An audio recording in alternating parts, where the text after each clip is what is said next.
ये इस मुल्क में कुछ अरसे से बड़ी अजीबो गरीब और बड़े हसीन इत्तफाकात होते हैं। 5 रुकनी बेंच का फैसला है, आजम नज़ीर तारड़ साहब ने 4-3 का वही जो इख्तलाफी नोट जज साहबान लिखने वाले थे उनमें आया। उन्होंने एक किया कि ये वन मैन शो है, वो कानून साजी हो गई। तो ये सारी एक वो के हसीन इत्तफाक, इनका आपस में कोई ताल्लुक नहीं है, लेकिन बड़ी जुड़ी हुई चीज़ें हैं। एक सेकंड मज़े साहब, हुकूमत की कोशिश क्या ये है कि सिर्फ मुतनाज़े बनाना है कोर्ट को?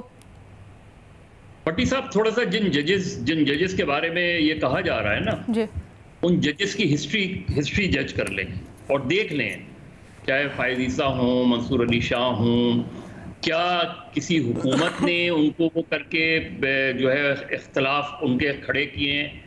जो विद इन सुप्रीम कोर्ट चीज़ें होती हैं वो बड़ी मुख्तलिफ होती हैं। जजेस का जो सोचने का अंदाज होता है वो बड़ा मुख्तलिफ होता है, उनका जो इख्तलाफ राय होता है वो बड़ा मुख्तलिफ होता है। इसीलिए बात हो रही है कि जब एक इशू सामने आ रहे हैं, आप खुद कह रहे हैं कि मुख्तलिफ हम ख्याल वो हैं, तो उसको रिजॉल्व करने का सबसे बेहतर फोरम क्या होता है? Full court meeting. Full court meeting क्यों बुलाई जाती है? चलिए ठीक है, फुल कोर्ट मीटिंग तो बुला लें, लेकिन आप क्या ये समझते हैं कि ये जो फुल कोर्ट बेंच का मुतालबा किया जा रहा है, क्या ये दुरुस्त नहीं है? फिर देखिए, मुतालबा या प्ली जो है वो उसको संजीदगी से लेना चाहिए। ठीक है, अभी चल रहा है, अभी 3 हफ्ते बाद क्या होता है, लेकिन वो जो कॉम्पोजिशन है ना, उस पर क्वेश्चंस होते हैं। अगर इसमें फर्ज करें जस्टिस मंसूर अली शाह भी होते, फर्ज करें या अफरीदी भी होते, और उसके साथ और जजेस भी होते जो कि अभी हैं, सारे जजेस काबिल एहतराम होते हैं, तो उसमें चीजें जो हैं ये क्वेश्चंस उस तरीके से रेज नहीं करते। लेकिन ये चूंकि इस केस में क्या हुआ, ये जो लेजिस्लेशन हुई है, उस लेजिस्लेशन में अभी तो लेजिस्लेशन कंप्लीट नहीं हुई थी कि स्टे दे दिया गया जी। अब तो बिल पास हुआ था, अभी तो कानून बना ही नहीं था। ये जो सूरत हाल है, इस वजह से चीजों को एड्रेस किया जाता है। ये नहीं कि कोई लार्जर बेंच, अगर ये 8 जजेस हैं तो ये जो है सुप्रीम कोर्ट के ही जजेस हैं, इनके बारे में। तो इसलिए इन चीज़ों को ओवर द इयर्स ये चीज़ें होती हैं, ये फौरी तौर पे चीज़ें नहीं है। रीबा ने लास्ट या उससे पहले उसमें पूरी एक लिस्ट बताई थी कि कौन कौन से बेंच में कौन कौन से जजेस रहे, और उसका सीक्वेंस देख लें जी। सही, क्या उस पर होना चाहिए कि क्यों सिर्फ यही जजेस जो हैं ये बैठते हैं चीफ जस्टिस के साथ? क्या वजह है ऐसे केसेस में सिर्फ यही क्यों होते हैं? ये क्वेश्चंस हैं, इन क्वेश्चंस का कन्विंसिंगली आंसर आना चाहिए, जो कि शायद नहीं आ रहा। यहाँ पर ये क्वेश्चन भी बड़ा अहम है कि क्यों हुकूमत पाकिस्तान उतना स्ट्रांगली अपना केस पुट अप नहीं कर पा रही है सुप्रीम कोर्ट के सामने, कमरा अदालत में खास तौर पे जजेस के सामने। इसकी वजह क्या आप समझती हैं? अलीना, मेरा ख्याल है बेहतर है आप मुझसे लीगल सवाल पूछें। मैं हुकूमत का बात नहीं करना चाहती, क्योंकि मेरे लिए एज अ लॉयर अदलिया की आज़ादी से रिलेटेड ये मामला जुड़ा है। मैं इससे पिछले 12 साल पे इस इशू पे लिख रही हूँ।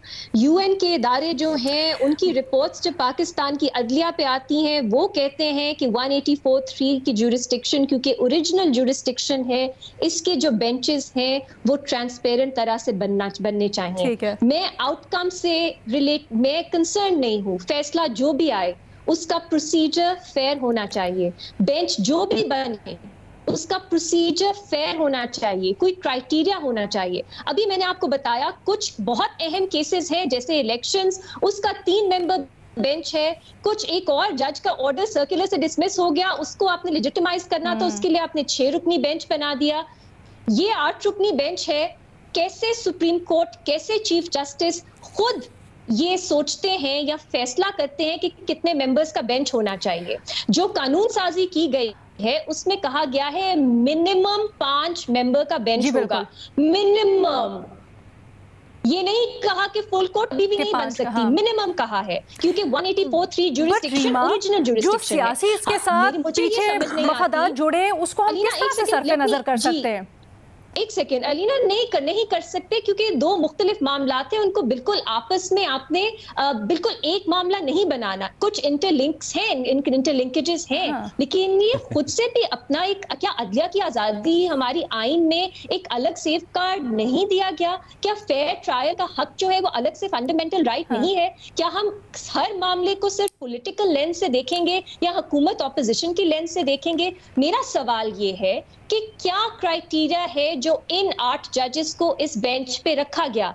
मैं नहीं कहती सिर्फ सीनियर मोस्ट जजेस को रखें, लेकिन एज इंडिपेंडेंट ऑब्जर्वर्स हमें कुछ तो समझ आनी चाहिए ना कि क्या क्राइटेरिया है। अच्छा। ये 8 मेंबर बेंच जिसमें किसी ने भी चीफ जस्टिस के साथ इख्तलाफ नहीं किया, जिन जजेस ने कभी भी बात की है कि ट्रांसपेरेंट क्राइटेरिया होना चाहिए बेंच फॉर्मेशन का, उनको आपने नहीं रखा और आप कह रहे हैं कि नहीं हम सवाल भी नहीं उठा सकते इस पे।